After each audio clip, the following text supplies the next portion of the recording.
Now for the eighth wonder of the world, basically a geek show. And here are your hosts, Mike and Jack. Welcome, ladies and gentlemen, to episode 64 of Basically a Geek Show. And welcome back to those of you who have decided to stick around after Jack called statistically half of our audience idiots. How many of our listeners actually have stayed around after that? I have no idea. I don't know. I don't, so we don't know actually if there are any. Possibly. I don't track numbers. I don't have access to that. Greg does, and Greg will go months without checking them. Just forgetting to check. So I don't know. So we may in fact be yelling out into the void. I'm also posting this up at Taijutsu too now, so, We'll then we're definitely yelling into a void. No. Although I would like it pointed out that we're actually we're actually centrists, in Taijutsu. It's everyone else who has lost the goddamn mind. Yeah, because Taijutsu, for those of you who don't, who have probably forgotten, because we covered this months and months ago, way back last year. Taijutsu is a gameplay. It's an online community that is based in an online geopolitical role-playing game called Nation States. And Taijutsu is the region that Mike and I helped co-found back in 2007. So we're going on a decade of this soul poisoning that we've endured. But if anyone wants a accurate picture of what Taijutsu politics is like, imagine the Galactic Senate before Palpatine took over from Star Wars. And when you watch Star Wars and you're like, actually Palpatine kind of has a point, because this democracy just isn't working at all in this universe, and that's sort of Taijutsu. Yeah. Basically, Mike and I are... It is the single greatest argument in favor of a dictatorship. It really is. In case any of you guys have ever seen, the online political compass test that you can take or whatever, Mike and I are actually pretty much... Our dots are... innuendo not intended, on top of each other, more or less. We're overlapping, with me being slightly more authoritarian than Mike. Which makes you the big spoon. Right. And, but we're both pretty much smack dab in the middle of the compass. We are almost as centrist can get. At least according to this test we are. Now, I personally thought I would end up much further on the right than what I did, but... No, I figured I landed exactly where I thought I would be, because... I tend to be very liberal on some shit. I tend to be very conservative on other shit, and I figured that all in all, it would probably that whatever algorithms would probably take those two extremes and put me in the middle, and that's what it did. And fair enough. But yeah, everyone else in the region though are just so far to the left that it makes him and I look like fucking.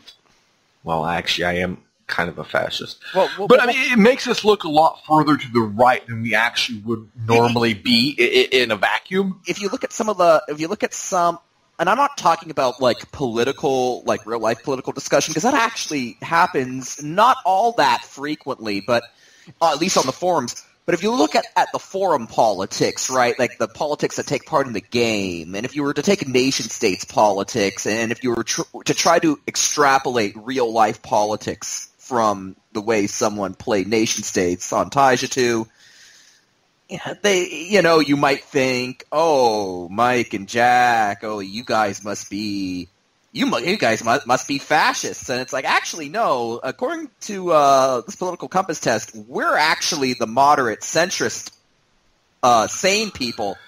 Everyone else has gone off the fucking deep end. We're uniters, not dividers.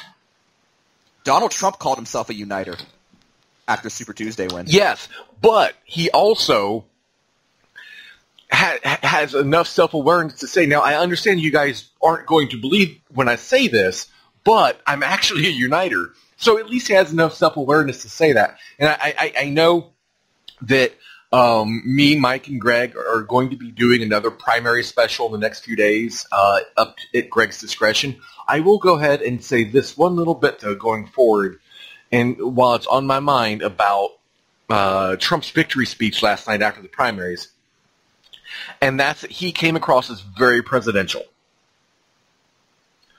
I really think he did, because he did this shit off the cuff, off the fly. He took candid questions from the media, and he just seemed very with it to me. And I'll say that much going forward. But we do have some other shit we want to go into. Again, send your hate mail to basicallyageekshow@gmail.com. But yes, we're actually, as you said, look forward to another basically a primary show, basically a politics show with Greg joining us in the future. But so we're actually going to jump right onto the geek side of things. You and I, Jack, both saw Deadpool. And it changed our lives forever. It did. I'm going to say up front, I guess you can consider this my non-spoilery review. Okay, look, there's nothing you can spoil in Deadpool. It is exactly what you expect going into it, okay? But I guess is the best way I could describe it is this movie is the enema that the superhero genre has perhaps needed for a long time.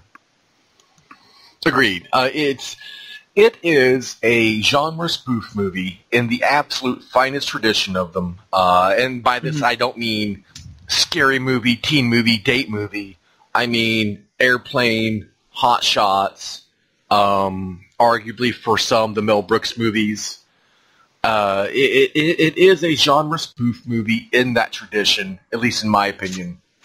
Well, what's interesting about this is that it is a genre spoof movie, and which I don't think a lot of people necessarily thought it would be. I mean, I don't see how it could be anything but, though. I mean, it is a genre spoof movie, but it's interesting in that, for example, it's a genre spoof movie that still is in continuity with a superhero film series, that being the X-Men series from Fox. Right. So it's actually in continuity with that, but it's also a very effective genre spoof movie, and I would say it is probably the best genre spoof movie since the 80s. I mean, because genre spoof movies in the 90s got really stupid with movies like Spy Hard. In the late 90s. Now, if you're talking like Hot Shots was Hot Shots Part 2, which isn't that 80s? No, that's late 90s, actually. That was, that's not late 90s. Yeah, no, it totally was. It was, hold on, let me actually go and look it up, because I was in high school when that came out, so it would have been mid to late 90s. God, you're old. Shut the fuck up. Let's see. Okay, 1993. So, early mid-90s. So yeah, I would say the best spoof movie since Hot Shots Part 2. Yeah, of course, then again, it being Deadpool, I kind of see where it would be inevitable that it would be a genre spoof movie. What I didn't expect would be for it to be done so well. Mm-hmm. Very well. I don't think really most of us had... I didn't have great expectations for the movie. I mean, I knew I'd probably find it to be funny, because I've always found Ryan Reynolds to be, pretty funny.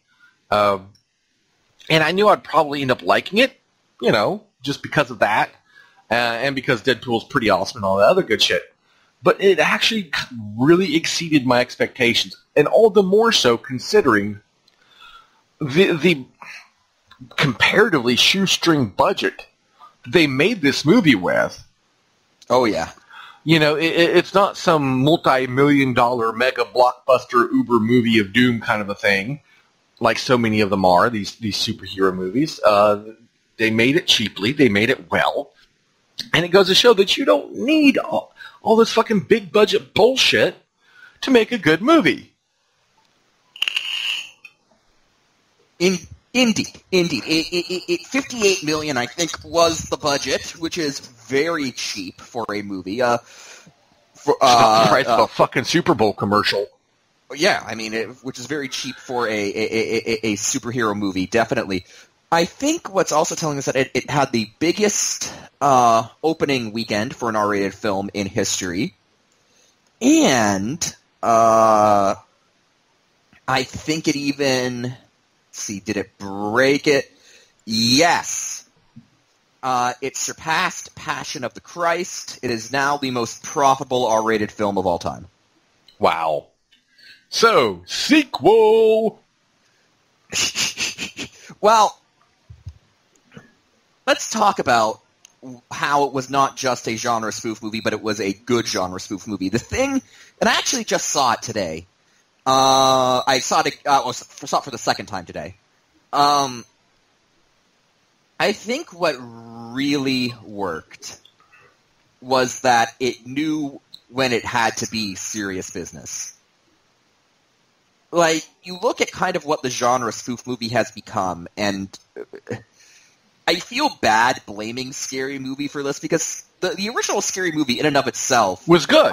I think is actually good, but it's all the sequels that it spawned that really destroyed the genre spoof movie. Like, all the Scary Movie sequels, epic movie, superhero movie, date movie, teenage movie. Yeah, all of those. Not Another Teen Movie, I think, was one of those. But yeah, all of these movies that the jokes consisted of nothing but pop culture references. Yeah. That's all they were. That's all they were, and they never really had any sense of subtlety to it. It was just like, let's throw as many jokes as we can throughout, like, for the entire runtime, and that'll be that. And then this comes along, and it knows when to be snarky, it knows when to make jokes, and it knows when to break the fourth wall. But then there are some scenes where it plays it completely straight, completely serious, and that works to its benefit. The start of the movie is a extended comedy scene with Deadpool in a cab. And then it cuts straight from that to, they introduce us to the villain, where he's engaging in some sort of arms deal. And the stuff with Deadpool in the cab, that's comedy, cuts to the villain doing his arms deal kind of, generic bad guy stuff, and that's played completely straight. And I think that ultimately helps because, I don't know, it just makes it feel more complete, in my opinion. Basically, the way they do it is Deadpool himself is the joke. Mm-hmm. Everything around him, everyone else is playing everything pretty much completely straight up. Which is amazing because in the comics, Deadpool is insane. In comics, the process of gaining his superpowers drove Deadpool insane. And because of that, in the comics, he is the only one able to perceive that he is a character in a comic book. And that's what's great here. In this movie, he's the only one who breaks the fourth wall. No one else even acknowledges that he's breaking the fourth wall. Now, a couple people say, like, who the fuck are you talking to, or something like that. Yeah, not real. It's not really it's said here and there, but it usually, like, only in passing, very subtly, they'll be like, wait, who are you talking to? And that'll be it. Which is fantastic, because on the sort of meta level, it's like, it's like he knows he's in a comic book movie, but no one else does. Yeah.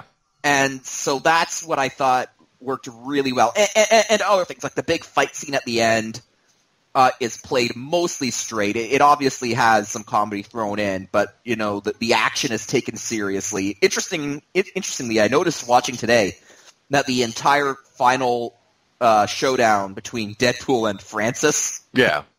That takes place on a derelict S.H.I.E.L.D. helicarrier. Oh, is that what that was? Yep. The entire time I'm watching that, I couldn't quite place, what the fuck that was supposed to... I mean, knew it was big, metal, and had seen better days, but I couldn't make out, exactly what it was. It's a helicarrier, which is a nice bit of throwing shade on Fox's part to Marvel. Indeed, yeah. It was good stuff. It was pretty well done throughout the entire thing. Trying to think if there's any... Could you find any, glaring flaw in the movie at all? I couldn't. No. No, like you, I didn't go in with the highest of expectations, mostly because I didn't think it would be possible to... I didn't think it would be possible to do a Deadpool movie right, because I didn't think that, given the state of superhero movies right now, anyone would let a Deadpool movie be made properly. And then I was just blown away by how well they did it. And look, Fox deserves to be taken to task for that abomination that was the latest Fantastic Four movie. But hats off to him on this case. Maybe all they did was get out of the way and let people who knew what they were doing make the movie, but that is actually a tall order these days, and they do probably need to be commended for it. Yeah, and the other thing I would say is it's probably for the better that, Fox was the one that did make this, and not Marvel Studios, because I don't see... No. Yeah, Disney never would have greenlit this. Whereas with this, with them being kind of Disney is getting some of the money from this. Because, it is a Marvel property, but, they're distanced from it. Kind of a thing, no way in hell they would have greenlit this. Well, it's interesting that two side characters in this movie, Francis's henchwoman, Angel Dust, right, and then Cyclops' trainee, Negasonic Teenage Warhead. Both of those characters are actually from the comics. They're from Marvel Comics, but they were created by people who now work for DC. Right. And so there's a rumor going around that because there's a lot of bad blood right now between Fox and Marvel, that Fox put those characters in, so now this movie is going to start paying royalties to DC executives because they have the creative rights to those characters. I don't know about all that, but it's just I'm really trying to think. The only flaw that I can think of, and it's such a minor nitpick, is that he should have acknowledged the Stan Lee cameo. Good point.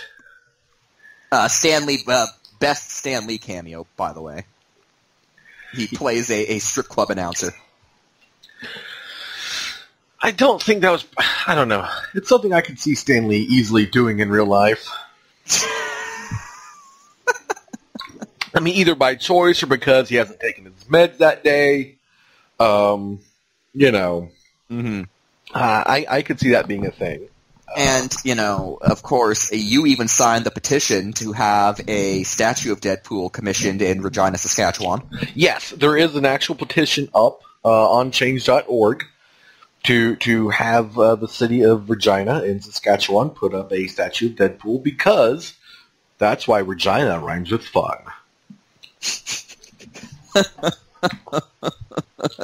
But, beyond that, there's really, in terms of, plot-wise, there's really nothing to spoil, but there's also really nothing that much to talk about. It's your basic superhero movie, revenge kind of a thing. Oh, I'm going to get the guy who fucked up my face. Kind of a thing. Ooh, I'm the evil bad guy. Blah blah blah. Well, they spoof that in the opening credits, right? Starring a British villain. Yeah, a British villain. Best opening credits. Yeah, best opening credits sequence probably of any movie I've ever seen ever. It starts. It starts off and it's like some douchebag's film. Then starring, and then the Ryan Reynolds sexiest man alive people cover goes by. Yeah. And then it's directed by an overpaid tool. Indeed, as produced most by movies, asshats. Yeah, as most movies these days are directed by overpaid tools. But it happens. The one that got the biggest chuckle out of me though was a British villain, because that's just what happens now. Yeah. I mostly blame / salute Alan Rickman for that. I think he might have codified that. Oh shit! I'm trying to think what part.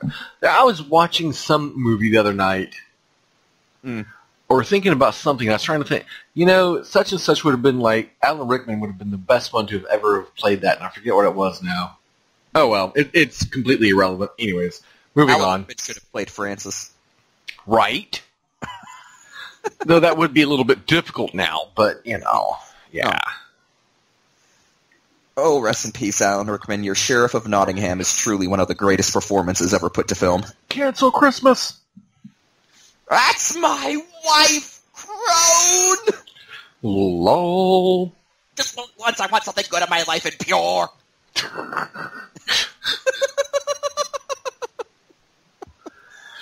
So before we move on, anything else you want to babble about Deadpool about? Deadpool. Deadpool. Well, I think you mean Captain Deadpool. Yeah, Captain Deadpool. But no, the other thing I wanted to mention about Deadpool is that there are hints or feelings put out that this is going to start a new trend in superhero films, kind of like after The Dark Knight Rises. Right, yeah. After The Dark Knight, the Heath Ledger Joker Batman film. After that movie became a huge hit, everyone retooled their superhero movies to be gritty. Right. The biggest example of that being the Amazing Spider-Man series, which promptly fell flat on its face with Amazing Spider-Man 2, aka all of the villains. And so the thinking is that now that Deadpool has become this huge hit, you're going to see a lot of sort of irreverent rated R superhero movies come out trying to cash in on that success. There's already been, obviously the movie itself isn't going to change, but if you caught the latest Suicide Squad trailer, which is a group of sort of B-list DC villains that are being forcibly teamed up to be a government hit squad. That movie has the trailers have sort of been repackaged to kind of make it look Deadpool-esque. Right. And the latest Suicide Squad trailer really emphasizes that. And there's a rumor coming out that the DVD for Batman vs. Superman is going to have a uncut R-rated version. Which is dumb as fuck. Mm-hmm. Because, for one thing... Well, okay, if that had been their idea from the get-go, then okay, fine. But, it really doesn't lend itself to R-rated... Okay, you pretty much have to do Deadpool R-rated if you're going to do Deadpool. It would have been better for them to have not made the movie at all than to make it PG-13. Batman vs. Superman, that doesn't have to be R-rated. Furthermore, the fact that they're only going in now, after the success of Deadpool, to include an R-rated cut for the DVD or Blu-ray or whatever the fuck ever release, says that shit is going to be filmed right now, when the movie's already fucking done. It's being filmed now. It's going to be shoehorned in. It's going to be slapped together hastily. And it's just going to be fucking stupid. I hope it's really obvious. Yeah, I'm sure it will be. Like Ben Affleck has a wildly different haircut between scenes. No, it'll be shit like fucking Bruce Wayne stubbing his toe, yelling "fuck." That really fucking hurt. So okay, we got our R rating. Go. Because all you gotta do is use 2 fucks in your R. So I mean, that's you can use 1 fuck and say PG-13, but 2 in your R. So that's sort of. I mean, it's sort of why the dark and grittier thing didn't work out for the best, because people didn't realize that dark and gritty really wasn't what made The Dark Knight so good. What made The Dark Knight good was the writing, and that dark and gritty just worked for it because Batman is a dark and gritty character. So you can do that tone with him. But that in and of itself isn't going to make any other project successful. And sort of like that, you can do irreverent and an R rating for Deadpool because that's what works. Right, because not only is it what works, it pretty much has to be there. I mean, that works for Deadpool, right. But that's not going to be what works for other superheroes. And what I actually kind of find funny about DC retooling the Suicide Squad trailers to try to be more Deadpool-esque is that they've got a character in Suicide Squad, and oh shit, I'm blanking on his name. It's Will Smith's character, Deadshot, I think? Okay. Hang on. I'm going to pull it up. I just want to make sure I've... Now, Suicide Squad, that is one that I could see, based on what I've heard about it. I could see that one fitting into an R rating. Mm-hmm. Without too much effort. Because their version of the Joker just looks like a fucking crackhead. Mm-hmm. Deadshot, yeah. Okay, so Deadshot in that movie, played by Will Smith, is actually the character who Deadpool was originally conceived as a ripoff of, and now Deadshot's movie is ripping off Deadpool. I want Deadshot to be portrayed as Cypher Rage. Ooh! Or, conversely, no, that would be too amusing. No, I want it to be Cypher Rage. Yes. I think that needs to be a thing that happens. Of course, I say this because I give zero fucks about this movie, as I still give zero fucks about Batman vs. Superman. I know it's probably going to be this horrendous, fucking smeg-encrusted abomination of a movie. Well, the biggest thing that they seem to have that seems to be on Suicide Squad's favor is that it's got Harley Quinn in it. Okay, so you got a lot of wink fodder. Big deal. Well, Harley Quinn being a very popular character, this is her first... Well, technically, no. She was in the live action show Birds of Prey, but no one remembers that except me for some odd reason. But yeah, this is going to be her first cinematic appearance, and people are excited about that. The thing, though, that when I watched the latest Suicide Squad trailer, which again is very much pandering to the Deadpool audience, is when I was watching that, and they had scenes of Jared Leto as the Joker, and I was just going, you know what? I'd be so much more excited if that were Heath Ledger. And that would be kind of difficult. I don't think so, because every single... How are you going to get Heath Ledger to do the movie? He's dead. His schedule's kind of booked for a while. I'm saying if he didn't die. Oh. If he didn't die, obviously I'm not blaming them for recasting the Joker. They kind of had to.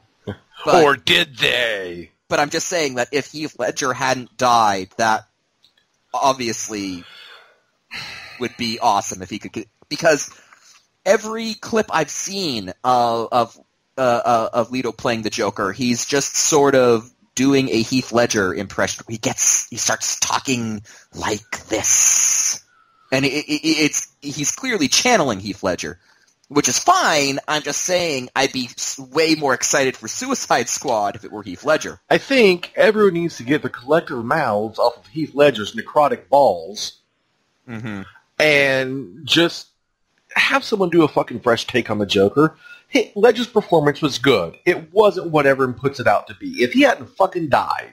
I disagree. I disagree. I thoroughly... And again, I'm not saying his performance was bad at all. I'm not saying that. I'm saying it's not all that in a bag of chips.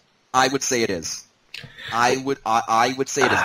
To me, when I first saw The Dark Knight in theaters, I was mesmerized. I was mesmerized in theaters. I could have watched Heath. Well, stop Heath popping Ledger, Quaaludes before you go to a movie. Heath Ledger in that movie could have made walking down the street interesting, and he did. And he did. Well, we've had that discussion before. We're just going to have to agree to disagree. I don't think anyone. I certainly don't think anyone else should be trying to emulate Ledger's performance. Well, what I find interesting is that one of the interviews that Ledger did before he died was that he wanted to do his own thing with the Joker. He didn't want to ape Jack Nicholson's performance because he thought that would be disrespectful to Jack Nicholson. Right. And now you have Jared Leto, who's just like, I'm just going to be Heath Ledger. Right. Which, I mean, well, we say that. I mean, when we actually see the movie, it may... Yeah, but it may not be quite as prevalent as what it looks like in the trailers, perhaps. Mm-hmm. The thing is, if I were going to choose one performance to have someone emulate, it would be Nicholson's. But see, my problem with Nicholson's Joker is that he really didn't play the Joker. He was just Jack Nicholson. That's sufficient. That's sufficient, I think. I don't know. Nicholson comes across as not being the most completely hinged individual to begin with at times. But, honestly, I don't think you should be emulating anybody's performance for any role that's been done before. You take it, you do your own thing with it, and if you're incapable of doing your own thing with it, you don't need to be playing the part. It could also be a studio executive. Yeah, it could be the director. Where they're like, Heath Ledger won an Oscar, so do that.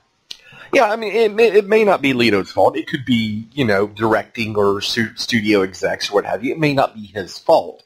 But whoever is thinking that this is a good idea, be it Leto, be it the director, be it, one of the higher-ups at the studio, they should kind of go ahead and not do that. That would be probably best for everyone involved. Because at the same time, it's not going to be as good as Ledger's performance.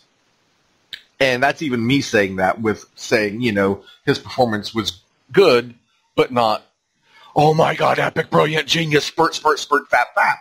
Well, it was that. You're wrong, but okay. Lol. But even at that, though, it's not going to be as good because no imitation is going to be as good as the actual genuine article. You should, do your own fucking thing with it. You're not going to have Ledger. The only thing that imitating Heath Ledger is going to accomplish is reminding people that they couldn't get Heath Ledger to do the fucking movie. That's the only thing it's going to do, and possibly piss off a few people, but whatever. Well, I just, I would, again, recommend that anyone who hasn't seen the latest Suicide Squad trailer, it's the one set to Bohemian Rhapsody, by the way. I haven't even watched it, but then again, I really don't care. You watch that movie, especially after you've seen Deadpool, watch that trailer, and you're like, wow, this is trying so hard to pander to the Deadpool audience. And that's a trend, whatever. Well, the thing is with these movies that are pretty much already done, okay, you're going to make the trailer look like fucking Deadpool, but then people are going to go see it and they're like, this wasn't like Deadpool at all. Some kids would have been whacking off in my tool shed. Well, it's just going. No, but it's gonna. But it's a slow process. Like the movies that are already out are going to retool their trailers or have an R-rated version for the DVD, and then it's not going to be the movies that are coming out immediately. It's going to be the movies that are going to come out in maybe 6 months that you're going to start seeing the aping. I want to see a Mel Gibson directed Iron Man 4 because that's the only way Robert Downey Jr. said he'd do it. R-rated with Ben Kingsley coming back. Well, I guess it couldn't actually have Kingsley come back as the Mandarin. They could. We could if we just all collectively agree that Iron Man 3 didn't happen. Well, they could if it was just like, the twist on the twist is that he was the Mandarin all along. Well, and I think most of us would just smile and nod, even as retarded as that sounds. Just there is a retarded way to actually make that work. One of the Mandarin's 10 rings affects memory, so I'm just saying. Yeah, and if it's one thing Iron Man 3 showed, is that they're good at thinking of retarded ways to do shit. Indeed. So, and it's been a long time since we've bitched about Iron Man 3 on the show. So we had to do it. Well, God, that movie pisses me off. We only bitched about it in every episode for like 6 months.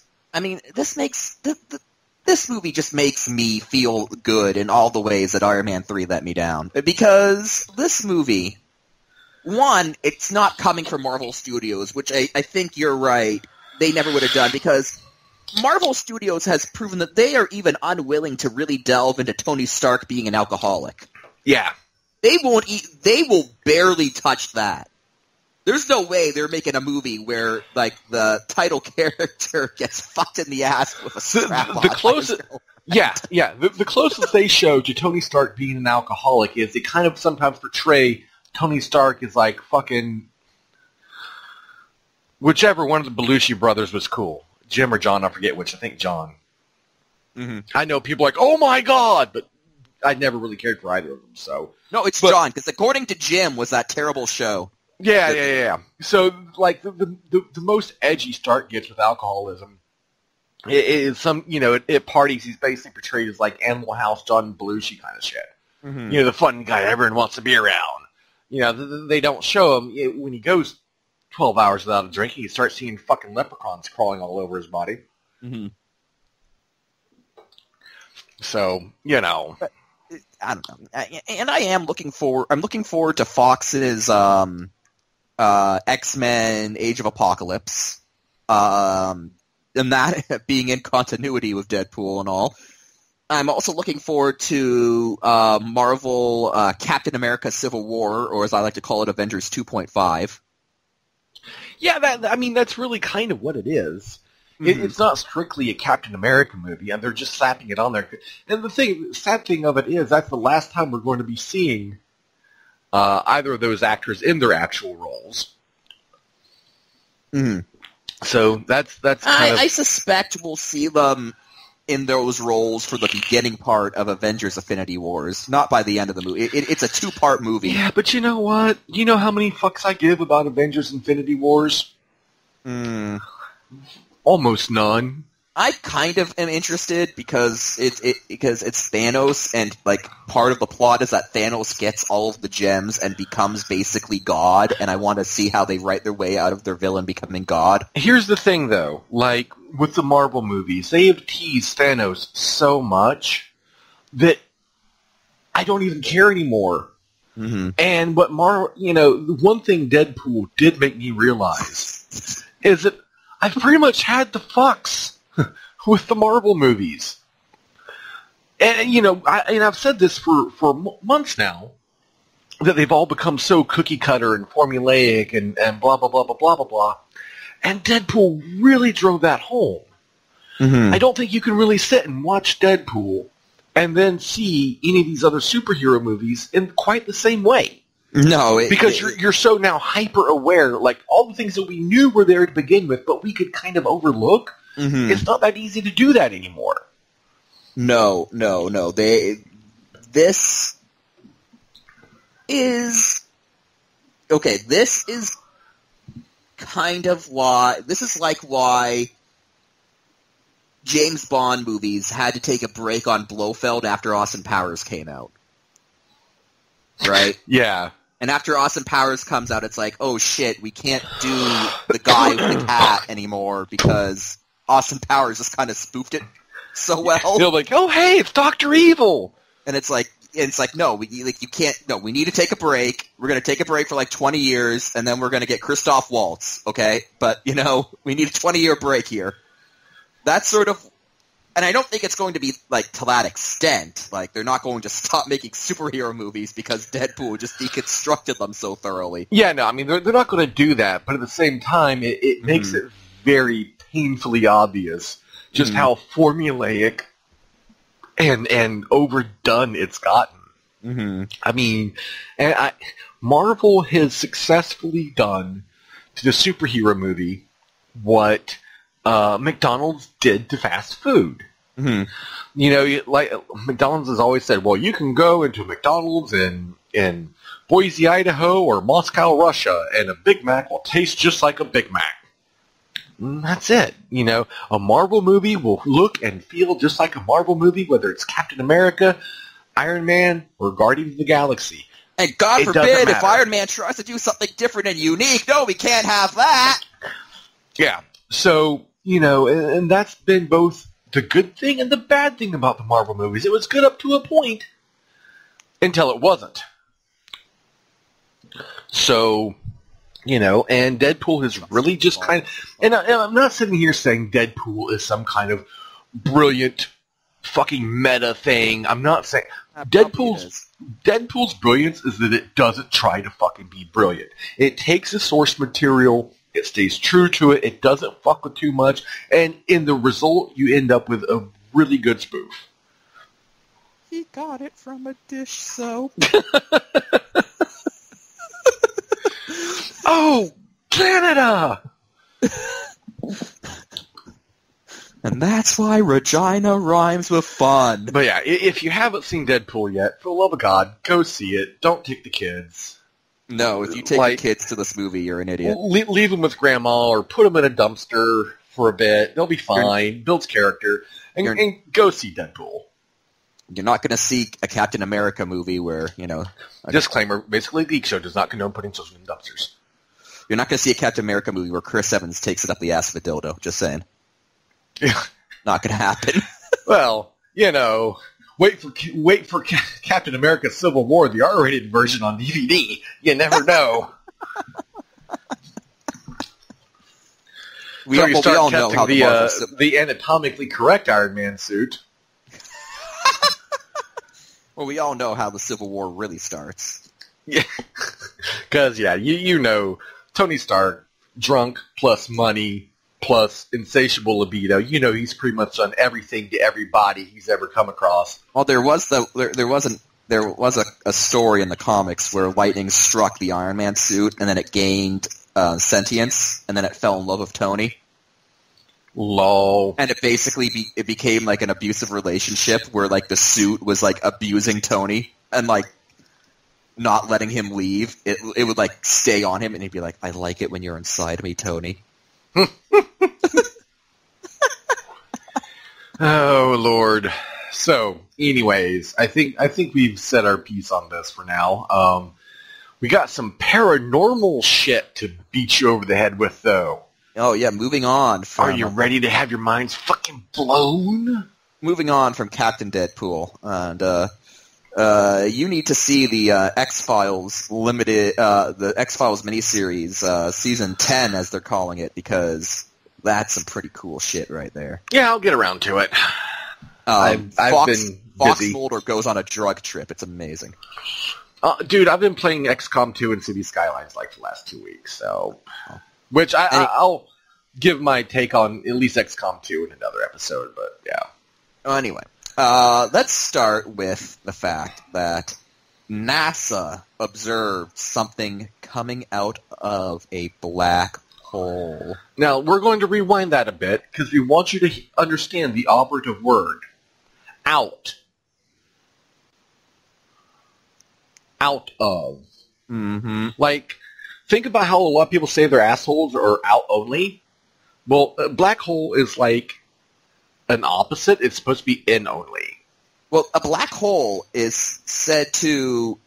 A black hole is so dense that not even light can escape it. Nothing's supposed to be able to leave a black hole. Kind of like your standard episode of The View. Hi-ho!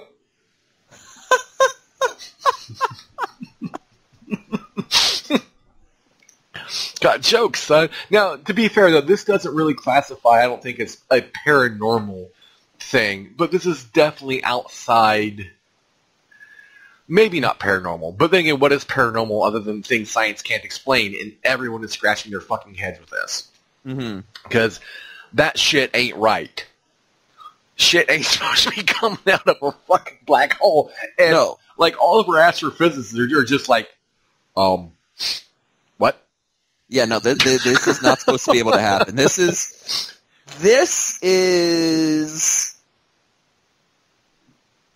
equivalent to someone just flipping out their phone and changing the color of the sky. It's not supposed to be able to happen. I mean, this one thing, just to kind of, like, maybe some of you are sitting there saying, like, okay, something came out of a black hole. It's not supposed to happen, but it did, so whatever.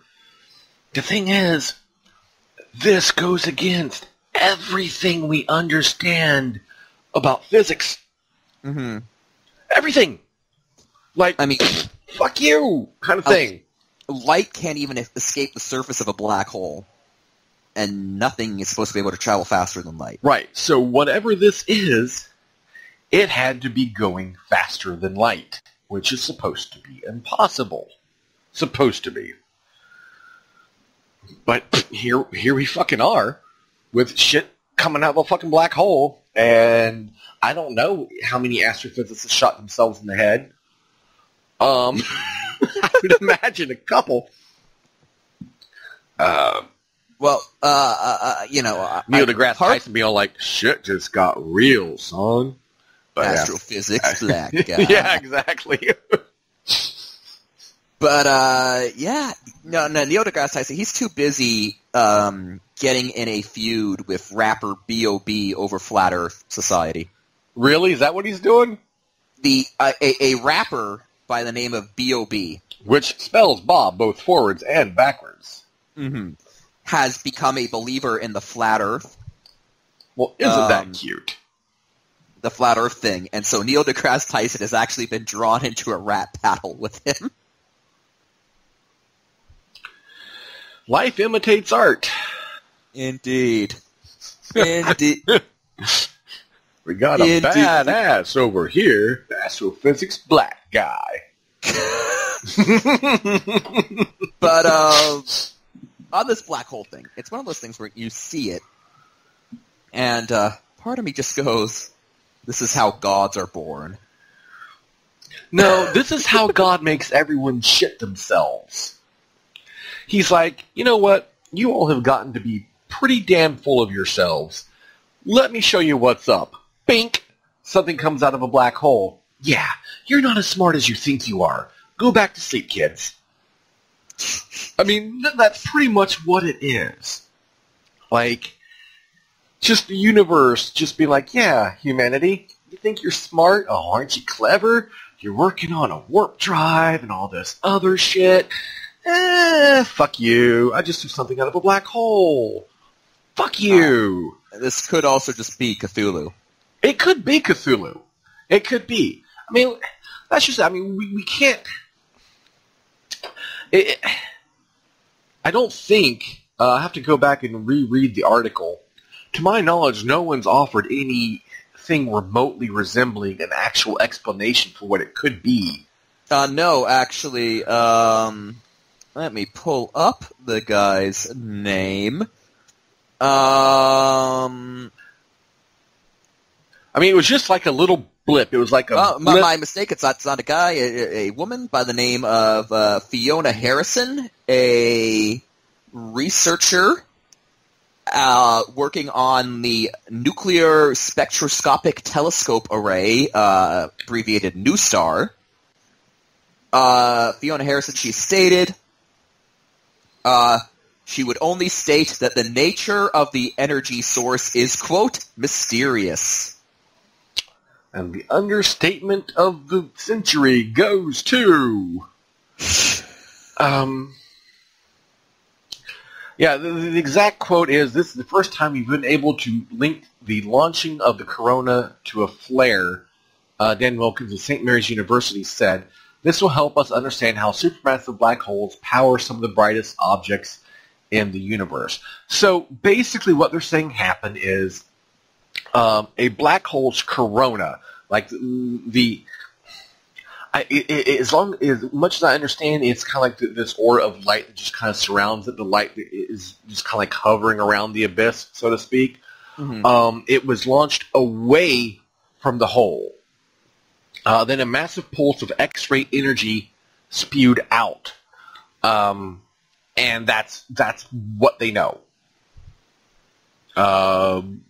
Fiona Harrison noted that the nature of the energetic source is quote-unquote mysterious, but added the ability to actually record the event should provide some clues about the hole's size and structure, giggity, along with hopefully some fresh new intel on how black holes function. Mm-hmm. They don't know. And that pretty much between him and I, we just read you the entire article.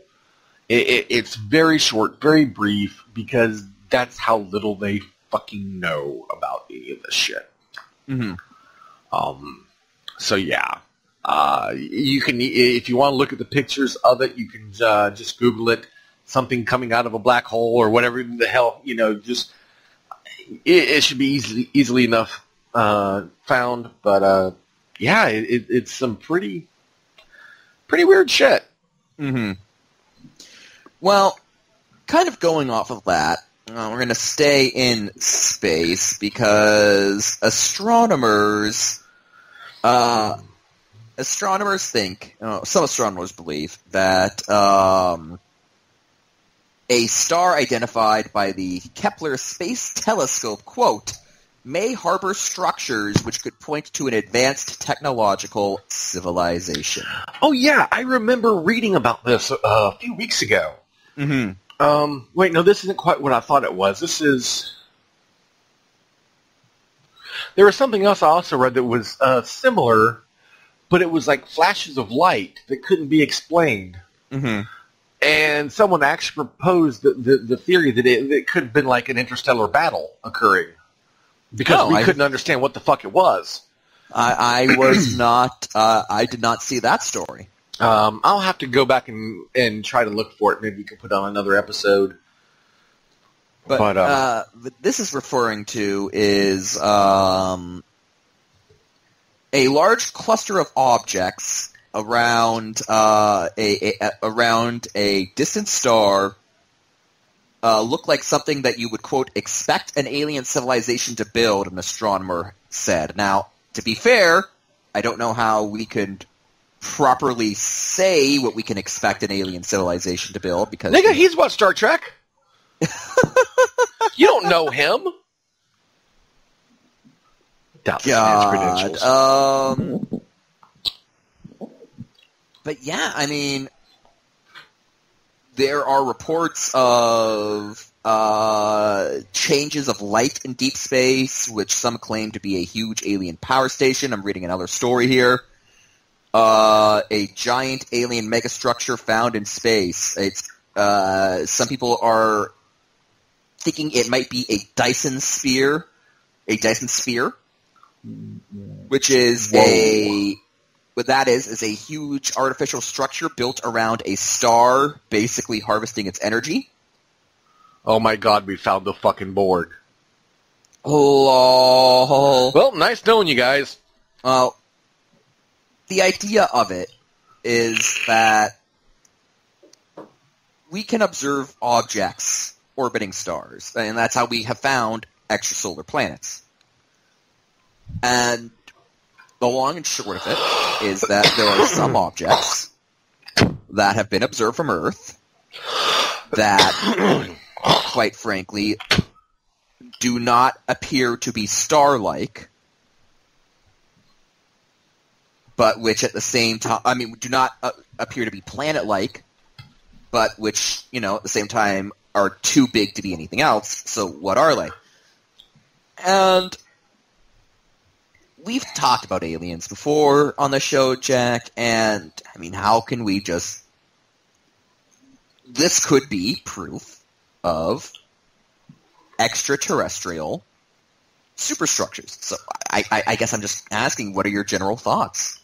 Yeah, it's kind of course, it's very interesting, and it kind of tilts our expectations around a little bit, because so many of us, myself included, just kind of like probably arrogantly thought that in the end, the ultimate confirmation of intelligent extraterrestrial life, because we found non-intelligent life out there already. At the microbial level, we've already found it. Mm-hmm. But, the intelligent extraterrestrial life would be confirmed when they, come down in their spaceship, being like, take me to your leader, or, hey, how y'all niggas doing? Something like that.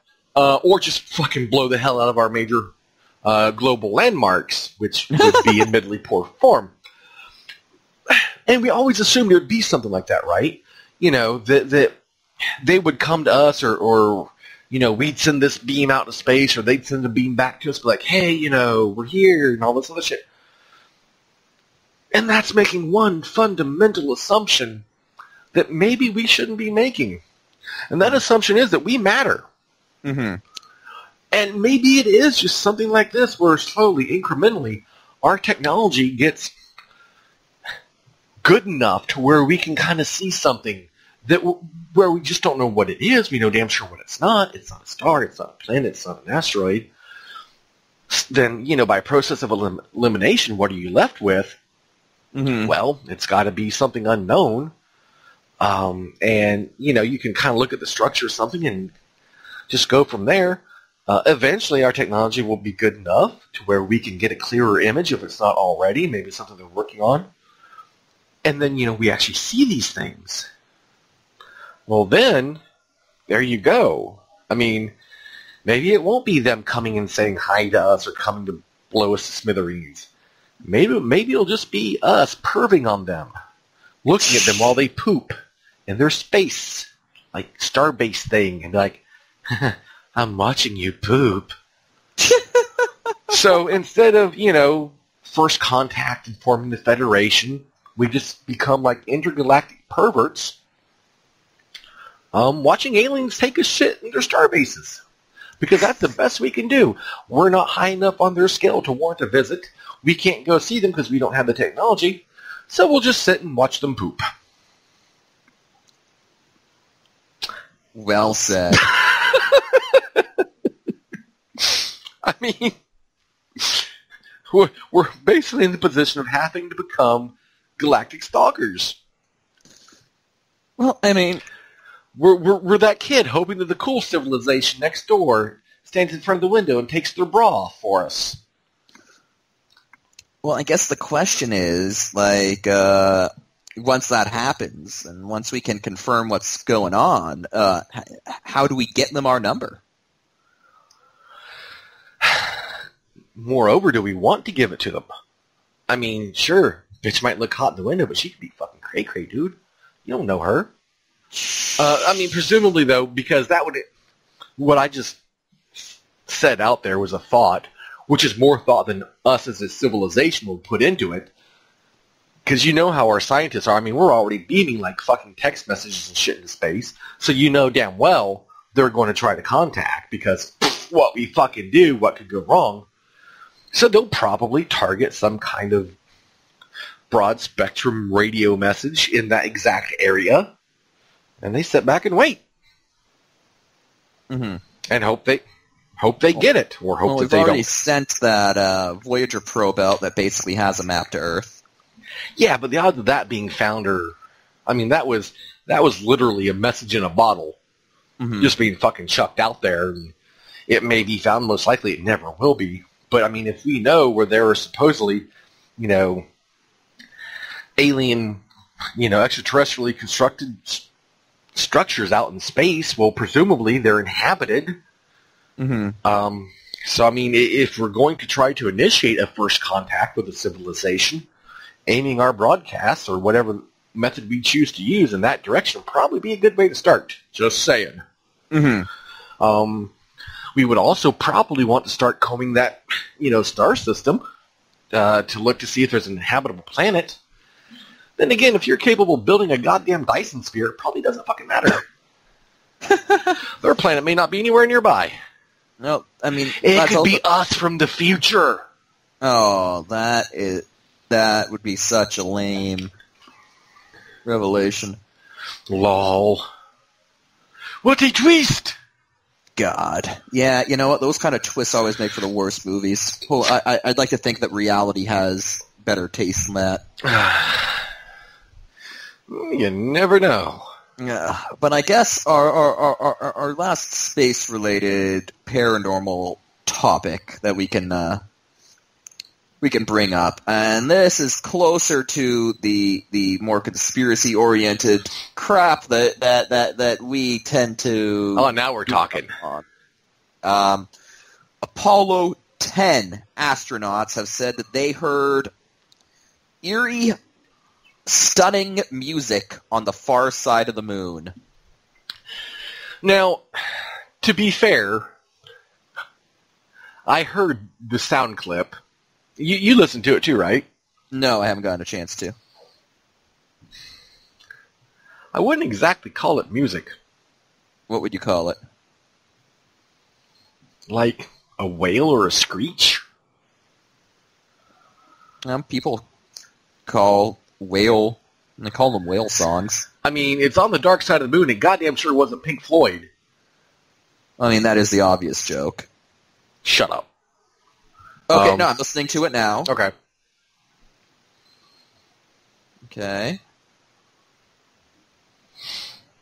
Okay. It's going on about helium tanks. As one will do. Now they're talking about brownies. As one will do. So hungry.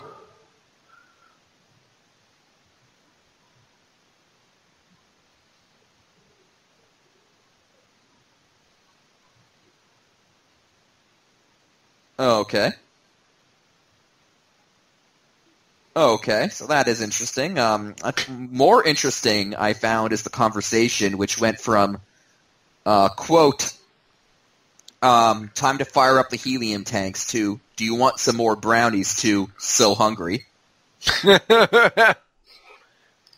So, alrighty. But other than that, okay, yeah, no, that is not what I would call music either. Yeah, it's... I don't know, I would be inclined to say it was nothing at all of any import, except for the fact that this has been covered up until now. Well, it's not only that, but the astronauts themselves do point it out. They make mention of it. They acknowledge it, which tells me that it's not something that you would normally hear in that situation. Obviously, I wouldn't know what one normally expects on a space mission around the moon, but if astronauts on that mission are like, oh, do you hear that? That's odd, then I'm inclined to believe that it's probably odd. This is true.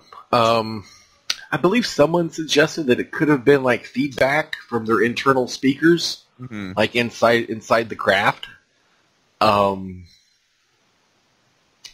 I don't know. Like I listened to it. Frankly, to me, as quickly as I ended, like, oh my god, this is weird shit.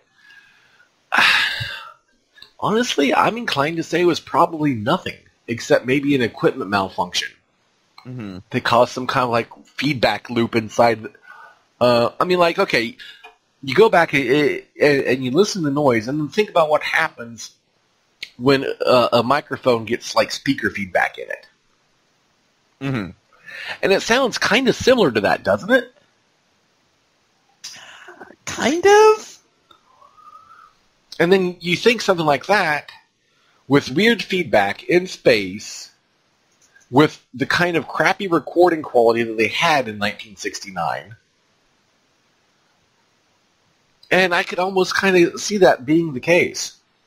I mean, I hate to be the one actually trying to debunk something, but I just don't see much to this, to be honest with you. I mean, it's interesting. What's interesting is, again, the fact that it's been hidden for so long. Well, I guess that would be my follow-up question. If it is nothing, then why cover it up for so long?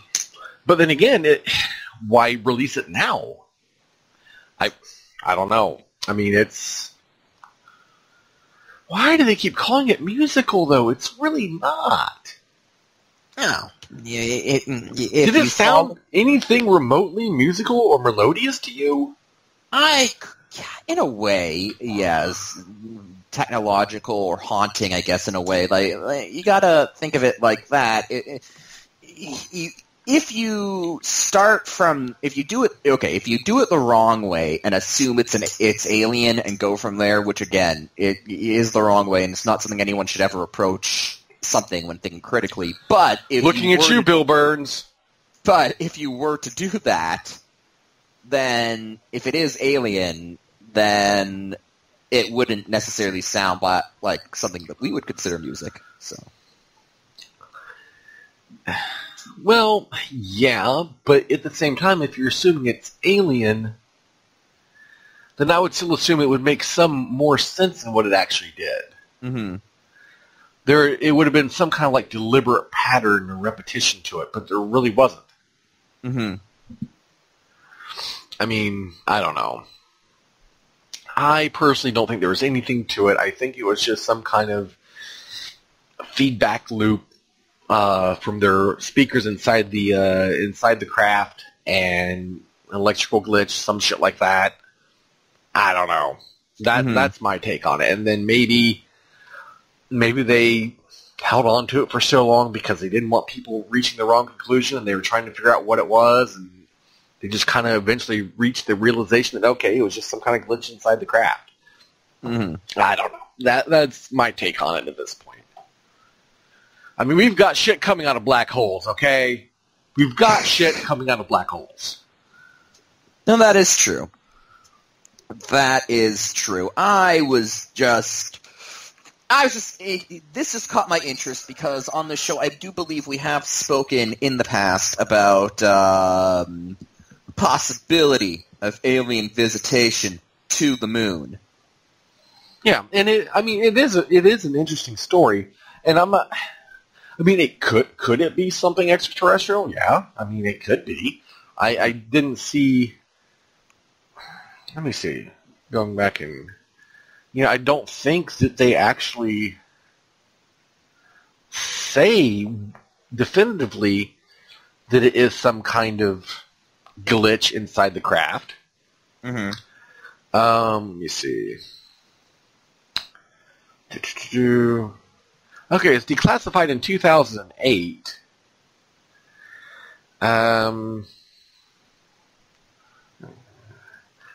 Okay, they claim that this could not have been generated, this site, anyways, says it could not have been generated by any man-made source, and there's no radio signal on the far side of the moon.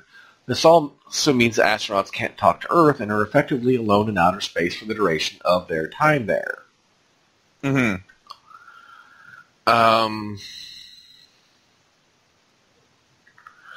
That still, though, doesn't preclude the possibility of sound being picked up like a feedback loop within the craft itself, though. Indeed. I mean, there's just...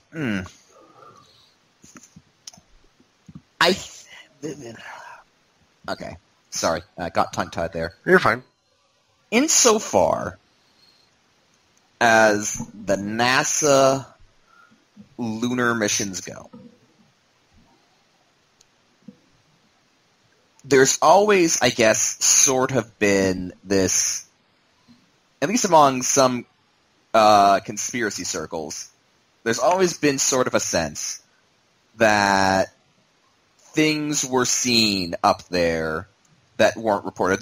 There have been rumors about Gemini missions witnessing UFO maneuvers. Right. And I guess, in a way, this sort of goes right along with that. Now, again, I'm not saying that it necessarily is, but again, what stands out to me is that over the course of listening to that transcript, you have astronauts saying, "Oh, what is that? That's odd."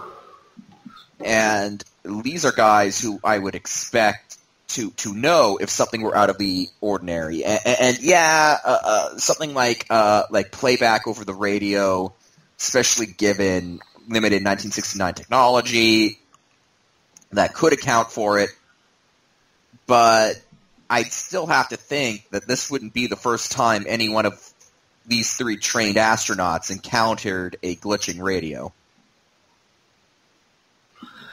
That's true. I mean, the thing is, no matter what it would have had to have come through their radio because sound does not travel through space. Mm-hmm.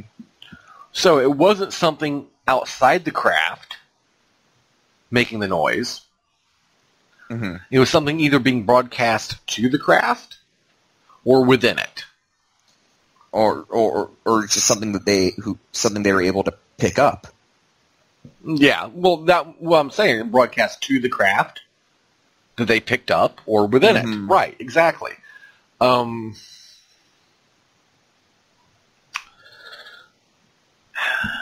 don't know. I mean, it is weird. This says that it went on for about an hour.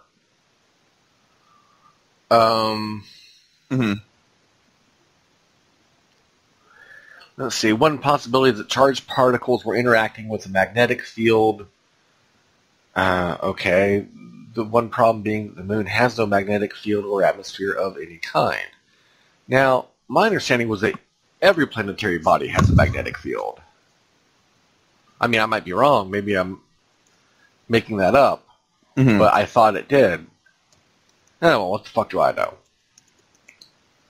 Well, the moon does seem to have a magnetic field. Okay. The moon does have a magnetic field, yes. Okay, so yeah. So this site, I mean, this site here, now this is listed on other sites beyond the one that you've linked me to. This is obviously a conspiracy theory website. Well, that was the first one that popped up. Right, yeah. Throwing together a topic list. Yeah. But I mean, for those out there who want to look into this, you know, after you listen to the show or whatever, you can find this, just like Google odd music from the moon or whatever. And you can find this on multiple places. I mean, the fact that this did happen is verified. It is real. This did happen. It's just a question of which take you actually get of it. So, I mean, these people here are like, oh, there's no magnetic field on the moon. Well, yeah, no, there is. So I think another thing that leads to this, that makes this so intriguing is that it happened on the dark side of the moon, which is, to be frank, is still a mystery to a lot of people just because we don't see it. Right. The moon is not, I mean, the far side of the moon, it's not visible to us. For the longest time, we had no idea what it looked like. It's only, relatively speaking, recently been photographed and mapped. And so, for a lot of people, the idea that there is something mysterious on the far side of the moon is still appealing. Yeah. So, in fact, I think a lot of the more outlandish moon conspiracy theories deal with the dark side of the moon. The dark side of the moon is always sort of where the supercomputer that houses Hitler's brain is located. Well, I mean, we all know that.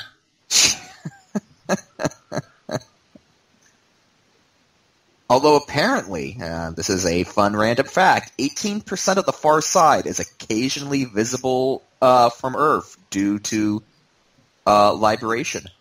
So, due to what? Libration. Basically, I'm not an astronomer, but from what I can tell, it has to do with tidal locking. Oh, okay. Well, no, okay, so tidal locking is why we can only usually see one hemisphere of the moon, but over time, slightly more than half of the moon's surface is seen from Earth due to libration. It's manifest by a slow rocking back and forth of the moon as viewed by Earth, permitting an observer to see a slight portion of the other half. What we need to do is just go up there, strap some rockets to the goddamn thing, and spin it around. That would probably cause widespread destruction on Earth. Well, you know what? Sometimes you have to pay a price to gain knowledge. I'm just saying. Mm-hmm. And then we'll find Hitler's brain. First atlas of the far side of the moon was published in 1960 by the Soviet Academy of Sciences. I kind of wonder how accurate that would be. Well, it was not a very clear picture. Yeah, didn't think so. I like to imagine there was probably a Mount Lenin. Picture of Stalin's face in moon. Oh. Stalin's face in moon. It killed with stern glance. But I think now that we're breaking out the Russian accent, it's probably a good sign that we're about ready to wrap this one up. Indeed, indeed. So, yeah, that's pretty much what we've got this time, guys. Indeed. Any idea what next week's show will bring? Nope. Well, Not a damn thing. I mean, you could get caught up on X-Files. We could talk about that. I could, and I may. I'm not precluding it, but I'm not going to commit. Hmm. And any possible suggestions for bad movie public defender, Jack? Hmm.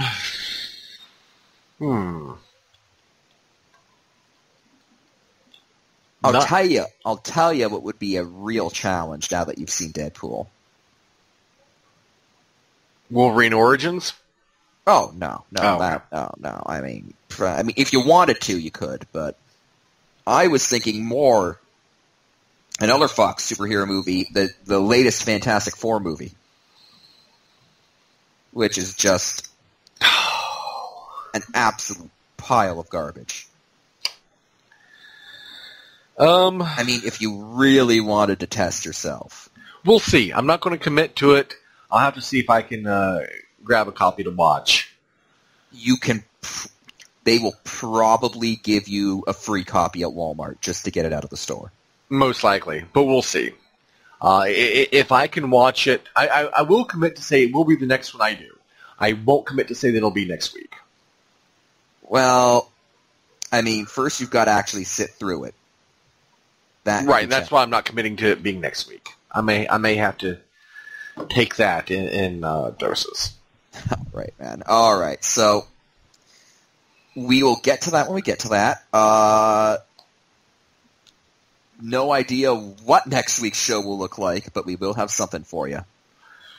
Catch us on Twitter at A Geek Show. You can email us at basicallyageekshow@gmail.com, at basicallyasportshow.com, on YouTube, iTunes, and Spreaker. And for Jack, this is Mike, signing off episode 64 of Basically a Geek Show. Good night, everybody.